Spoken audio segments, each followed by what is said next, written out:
ಇದೊಂದು ಕುಟುಂಬ ರಾಜಕಾರಣ ಅಂತ ಅನಿಸುತ್ತೆ. ಇಲ್ಲಿ ಎಸ್ ಸಿಗೆ ಯಾವ ಥರ ಅನ್ಯಾಯ ಆಗಿದೆ, ಮೈನಾರಿಟಿಗೆ ಯಾವ ಇಲ್ಲಿ ಯಾವಾಗಲೂ ನಾವು ಪಕ್ಷಕ್ಕೆ, ಈ ಕಾಂಗ್ರೆಸ್ ಪಕ್ಷಕ್ಕೆ ಎಸ್ ಸಿ ಎಸ್ ಟಿ ಮತ್ತು ಅಲ್ಪಸಂಖ್ಯಾತರು ಎರಡು ಕಣ್ಣಿದ್ದಂಗೆ ಮತ್ತು ಪಕ್ಷದ ಬೆನ್ನೆಲುಬಿದ್ದಂಗೆ.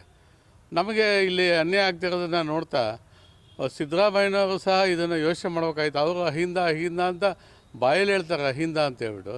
ಆದರೆ ನಡ್ಕೊಳ್ಳೋದು ನೋಡ್ತಾ ಇದ್ದರೆ ಇವತ್ತು ಅವರು ಅಹಿಂದ ಅಲ್ಲ, ಬಿ ಜೆ ಪಿಗಿನ್ನ ಅವರು ಕೆಳಮಟ್ಟಕ್ಕೆ ಯೋಚನೆ ಮಾಡ್ತಾರೆ ಅನ್ನೋಂಥ ನಾವು ಇದನ್ನು ಯೋಚನೆ ಮಾಡಬೇಕಾಗುತ್ತೆ.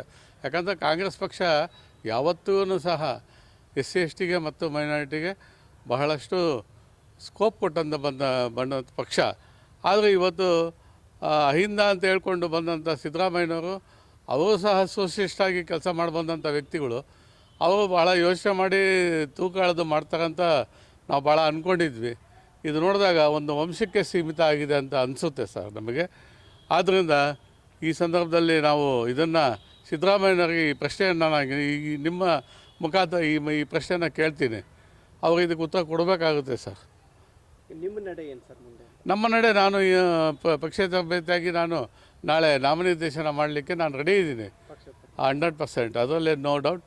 ನಾನು ಅದನ್ನು ಈ ಮುಖಾಂತರ ನಾನು ಪ್ರತಿಭಟನೆ ಮಾಡ್ತೀನಿ. ಸಿದ್ದರಾಮಯ್ಯರು ಇದಕ್ಕೆ ಉತ್ತರ ಕೊಡಲಿ ಅಂತ ನಾನು ಕೇಳ್ತೀನಿ ಸರ್.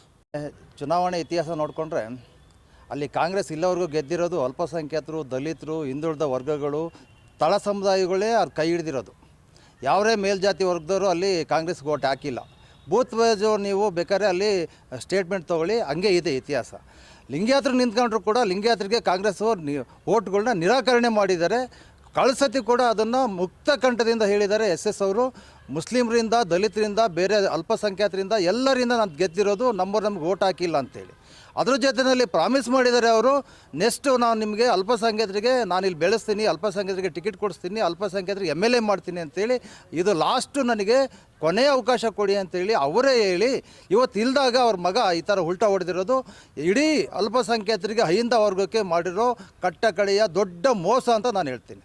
ಹಾಗಾಗಿ ಇದನ್ನು ನಾವು ಅವರೇನೋ ನಯಸ್ ಮಾಡಿರ್ಬೋದು, ಅಲ್ಪಸಂಖ್ಯಾತರಿಗೆ ರಾತ್ರಿ ಯಾರೋ ಸಿದ್ದರಾಮಯ್ಯ ಸಾಹೇಬ್ರು ಇರ್ಬೋದು, ಇನ್ನೊಬ್ರು ಇರ್ಬೋದು, ಮತ್ತೊಬ್ರು ಇರ್ಬೋದು, ಮತ್ತೊಮ್ಮೆ ಕೊಡ್ತೀನಿ, ಇನ್ನೊಮ್ಮೆ ಕೊಡ್ತೀನಿ ಅಂತೇಳಿ ಇಡೀ ಕರ್ನಾಟಕದ ಮುಸ್ಲಿಮರು ಇವತ್ತು ಇದನ್ನು ಆಲೋಚನೆ ಮಾಡೋಂಥ ಇದು ಬಂದಿದೆ, ಸ್ಥಿತಿ ಬಂದಿದೆ ನಮಗೆ. ಇಲ್ಲಿ ವರ್ಷದಿಂದ ಇಲ್ಲಿವರೆಗೂ ನಾವು ಏನೂ ಕೇಳಿಲ್ಲ. ನಾವು ಜನಸಂಖ್ಯೆ ಆಧಾರದ ಮೇಲೆ ಕೇಳಿದ್ರೆ 34 ಸೀಟ್ 35 ಸೀಟ್ ಕೊಡಬೇಕು ನಮಗೆ. ಕಾಂಗ್ರೆಸ್ನವರು ಎಷ್ಟು ಕೊಡ್ತಾ ಇದ್ದಾರೆ? ನಾವು ಕೊಟ್ಟರು ತೊಗೊಳ್ಳಲ್ಲ BJPಯಿಂದ. ಮತ್ತು ನಮ್ಗೆ ಯಾರು ಕೊಡಬೇಕು? ಕಾಂಗ್ರೆಸ್ ತಾರೆ ಕೊಡಬೇಕು. ಗೆಲ್ಲುವಂಥ ಅವಕಾಶ ಇದ್ರೂ ಕಾಂಗ್ರೆಸ್ ಕೊಡೋಲ್ಲ ಅಂದರೆ ಮತ್ತೆ ಮುಸ್ಲಿಮರು ಕಾಂಗ್ರೆಸ್ ವಿರೋಧಿನ ಅಥವಾ ಸ್ನೇಹಿತನ ನಾವೀಗ ಅರ್ಥ ಮಾಡ್ಕೋಬೇಕು. ಇದು ಎಲ್ಲ ಕಡೆಗೂ ಚರ್ಚೆ ಆಗ್ತಾ ಇದೆ. ನಾವು ಅಕ್ಕ ಮಾಯಾವತಿಯವರು ಹೇಳ್ದಂಗೆ ನಾವು ಸೋಲಿಸ್ತೀವಿ, ಆಮೇಲೆ ಗೆಲ್ತೀವಿ. ಇದು ನಮ್ಮ ಮೂಲ ಮಂತ್ರ. ಇದನ್ನು ಕಾಂಗ್ರೆಸ್ ಅರ್ಥ ಮಾಡ್ಕೊಬೇಕು. ಮುಂದಿನ ದಿನಗಳಲ್ಲಿ ಅಲ್ಪಸಂಖ್ಯಾತರು ಒಂದು ಕಡೆ ಆಗ್ತಾರೆ, ಒಂದು ಸೈಡ್ ವೋಟ್ ಮಾಡ್ತಾರೆ. BJP ಬಂದರೆ ನಾವೇನು ಎದುರ್ಕೊಳ್ಳೋ